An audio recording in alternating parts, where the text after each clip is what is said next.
Qatar झुका भारत के आगे और साथ ही कतर ने आजाद किए उन 8 भारतीय नौसैनिक जिनको कतर सरकार ने फांसी की सजा सुनाई थी, और साथ ही कतर भारत को फिर से नेचुरल गैस देने के लिए भी राजी हो गया। आखिर कतर भारत पे इतना मेहरबान कैसे हो गया, सारी जानकारी देंगे आपको। उससे पहले जल्दी से इस वीडियो को एक लाइक करके चैनल को सब्सक्राइब कर कमेंट में भारत के लिए जय हिंद जरूर लिख दें।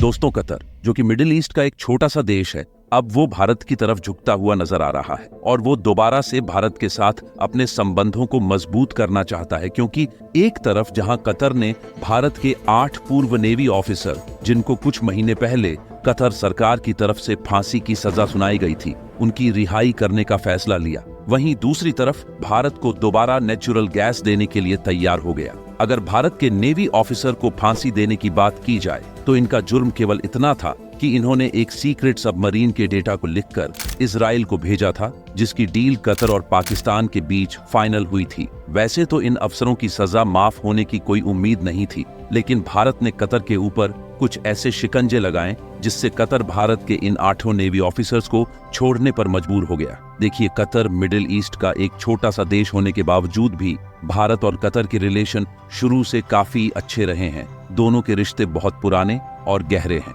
और ऊर्जा क्षेत्र में भी कतर भारत का बहुत बड़ा सहयोगी है। इसके अलावा कतर ने भारत में कई बिलियन अमेरिकी डॉलर का निवेश भी किया है और भारत अपनी जरूरत का 48% LNG कतर से ही इंपोर्ट करता है और कुल LPG का 29% वहीं से मंगाता है। इसके अलावा कई दूसरे तरह के पेट्रोलियम केमिकल्स, प्लास्टिक एवं खाद वगैरह कतर से ही भारत इंपोर्ट होते आया है। यानी कि हम अपनी जरूरतों का नेचुरल गैस और केमिकल्स अकेले कतर से ही इंपोर्ट करते थे। यानी कि देखा जाए तो भारत नेचुरल गैस इंपोर्ट के लिए कतर पर काफी ज्यादा डिपेंडेंट था, जिसमें भारत की जानी मानी कंपनी पेट्रोनेट LNG ने कतर के साथ गैस इंपोर्ट के लिए एक लॉन्ग टर्म एग्रीमेंट किया था, जहां हर साल कतर से भारत में 8.5 मिलियन टन नेचुरल गैस को भारत में इंपोर्ट किया जाता था। लेकिन इसी बीच यानी कि पिछले साल 2023 के अक्टूबर महीने में भारत और कतर के बीच कुछ टेंशन पैदा हो गई, क्योंकि भारत के जो 8 नेवी ऑफिसर्स कतर में मौजूद थे, उनको डेथ पेनल्टी की सजा कतर सरकार की तरफ से सुनाई गई। और इन ऑफिसर्स पर इल्जाम केवल इतना था कि उन्होंने एक सीक्रेट सबमरीन जिसकी डील पाकिस्तान और कतर के बीच फाइनल की गई थी, उसकी जानकारी इजराइल को दे दिया था। इसके बाद भारत ने कतर सरकार से इन नेवी ऑफिसरों को रिहा करने की अपील भी की, लेकिन कतर सरकार की तरफ से भारत के द्वारा भेजी गई इस अपील को रिजेक्ट कर दिया जाता है और कतर सरकार ने भी ऑफिसरों को छोड़ने के लिए तैयार नहीं थी। और इसी के कारण जो पहले भारत और कतर के रिलेशंस कई सालों से बने हुए थे, यहीं से इनके बीच दरार आना शुरू हो जाती है, जिसके कारण भारत और कतर के बीच का बायलैटरल ट्रेड डिस्टर्ब हो जाता है, जिसमें कतर से भारत में इंपोर्ट की जाने वाली नेचुरल गैस को भारत की तरफ से बंद कर दिया जाता है। लेकिन नेचुरल गैस के इंपोर्ट को बंद करने से भारत में भी कई दिक्कतों का सामना करना पड़ता है, क्योंकि भारत अपनी नेचुरल गैसों की जरूरत के लिए मैनली कतर पर ही डिपेंडेंट था। हालांकि इसके अलावा अमेरिका, UAE और ओमान जैसे कंट्री से नेचुरल गैस इंपोर्ट की जाती थी,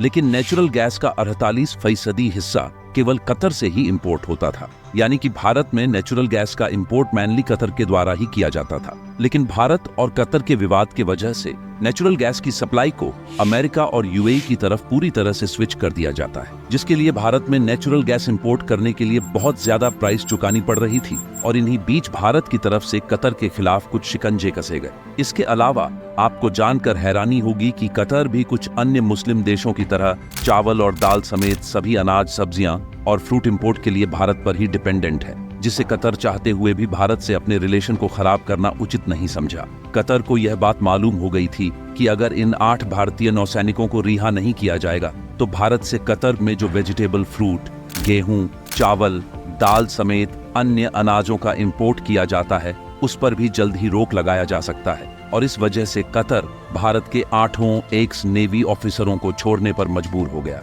जिसमें से 7 नेवी ऑफिसर इस समय भारत वापस आ चुके हैं, लेकिन एक नेवी ऑफिसर को अभी भी रिहा नहीं किया गया। फिलहाल उनके अपील की प्रक्रिया में 1-2 दिनों का और वक्त लगेगा। इसके बाद उन्हें भी भारत में वापस भेज दिया जाएगा। यही नहीं, इसके अलावा कतर दोबारा से भारत में नेचुरल गैस भी एक्सपोर्ट करने के लिए रेडी हो गया है। जिसमें कतर भारत को साल 2048 तक यानी कि और 24 सालों तक नेचुरल गैस की सप्लाई करेगा, जहां भारत की पेट्रोनेट एलएनजी और कतर एनर्जी के बीच $78 मिलियन का एग्रीमेंट साइन किया गया है। और देखा जाए तो भारत और कतर के बीच $78 मिलियन की यह डील भारत को बहुत बड़े मुनाफे देने वाली है, क्योंकि कतर और भारत के बीच की गई 24 सालों के लिए इस डील में कतर सस्ते दामों में भारत को नेचुरल गैस देने के लिए तैयार है। एक रिपोर्ट के मुताबिक भारत और कतर के बीच नेचुरल गैस इंपोर्ट के लिए इस लॉन्ग टर्म एग्रीमेंट के कारण $6 बिलियन बचाया जा सकेगा, जिसका यूज हम दूसरे आइटम्स के इंपोर्ट में कर सकेंगे।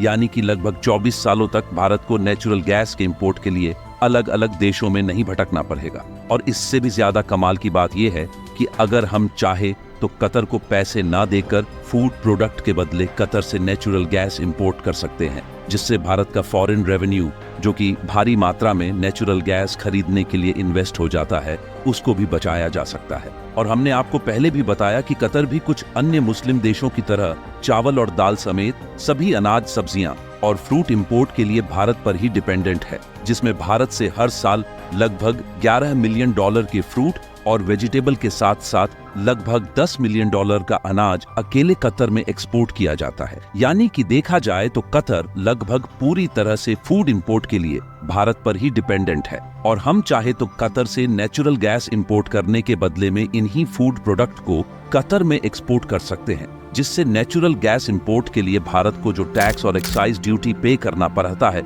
उससे आसानी से बचा जा सकता है। और इस समय वैसे भी लाल सागर में होती विद्रोहियों के अटैक के कारण यूनाइटेड स्टेट और भारत के बीच का ट्रेड रूट डिस्टर्ब हो चुका है, जिससे यूनाइटेड स्टेट द्वारा भारत में कच्चा तेल और नेचुरल गैस नहीं आ पा रहा है। यानी कि कतर और भारत के बीच नेचुरल गैस इंपोर्ट के लिए फाइनल की गई ये डील काफी ज्यादा मददगार साबित होने वाली है। और भारत में इन्हीं नेचुरल गैस का इंपोर्ट करके भारत में मौजूद रिफाइनरीज द्वारा एलपीजी और सीएनजी जैसी गैसों का निर्माण किया जाता है, जहां भारत के द्वारा दूसरे देशों में एलपीजी गैस का एक्सपोर्ट किया जाता है, जिससे आने वाले समय में कतर से नेचुरल गैस इंपोर्ट करके रिफाइनरीज द्वारा एलपीजी में कन्वर्ट करके दूसरे देशों में बेचकर भारी भरकम मात्रा में मुनाफा कमाया जा सकता है। और देखा जाए तो ऑलरेडी भारत से श्रीलंका, नेपाल और भूटान जैसे पड़ोसी देशों में एलपीजी का एक्सपोर्ट किया जाता है। और हाल ही में कुछ दिनों पहले भारत की पुणे गैस ने श्रीलंका में अपनी एलपीजी गैस को एक्सपेंड करने की प्रक्रिया शुरू कर दी है,